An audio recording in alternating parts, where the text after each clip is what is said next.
پہلے ان کے لیے الیکشنز حرام تھے، اب حلال ہے، بٹ کمپلیٹلی ان کا کال ہے، وی ویلکم اٹ. نہیں دیکھیے، مجھے حیرانگی ہوتی ہے کہ نیشنل کانفرنس جموں کشمیر کو اپنی سلطنت سمجھتی ہے کہ یہ جو حرام حلال کا سلسلہ تو انہوں نے شروع کر دیا 1947 میں، جب مرحوم شیخ صاحب کو پہلے چیف ایڈمنسٹریٹو آفیسر بنایا گیا جموں کشمیر کا، اور پھر ہندوستان کے ساتھ جڑے تو تب حلال تھا الیکشن. جب وہ وزیر اعظم بنے تو تب حلال تھا، جب وزیر اعظم سے ان کو ہٹایا گیا تو پھر الیکشن 22 سال کے لیے حرام ہو گیا. 22 سال تک وہ رائے شماری کی بات کرتے رہے. اس کے بعد 75 میں وزیر اعظم سے وزیر اعلیٰ بن گئے، پھر الیکشن حلال ہو گیا ان کے لیے.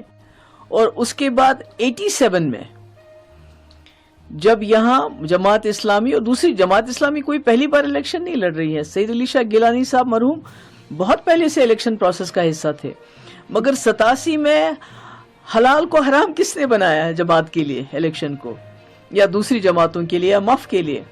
تو جب 87 میں نیشنل کانفرنس نے داندلیاں کی الیکشن میں، کیونکہ وہ نہیں چاہتے تھے کوئی تیسرا فورس سامنے آ جائے، کیونکہ کانگریس کو انہوں نے اپنے ساتھ ملایا. تو جب تیسرا فورس سامنے آیا مف کی شکل میں، تو انہوں نے داندلیاں کی، جس کی وجہ سے جتنی بھی اور جماعتیں پولیٹیکل پروسیس کا حصہ بننا چاہتی تھی، ان کے لیے انہوں نے الیکشن کے دروازے ہمیشہ کے لیے بند کر دیے.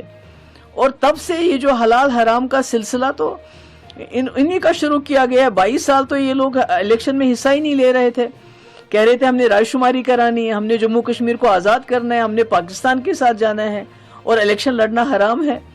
تو مجھے بڑا افسوس ہے کہ اگر جماعت اسلامی الیکشن لڑنا چاہتی ہے، بہت اچھی بات ہے. جمہوریت خیالات کی جنگ ہے، اور اس میں جب جو چاہے آ سکتا ہے. اور ان کو میں تو سرکار سے یہ بھی کہتی ہوں، ان کا بین ہٹایا جانا چاہیے. ان کے جتنے بھی انسٹیٹیوشنز ہیں، ایسٹس ہیں جو آپ نے فریز کیے ہیں، کنفسکیٹ کیے ہیں، ان کو ڈی فریز کیا کرنا چاہیے، ان کو واپس کرنا چاہیے.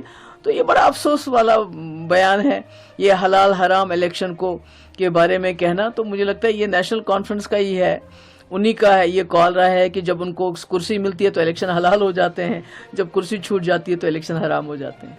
شکریہ.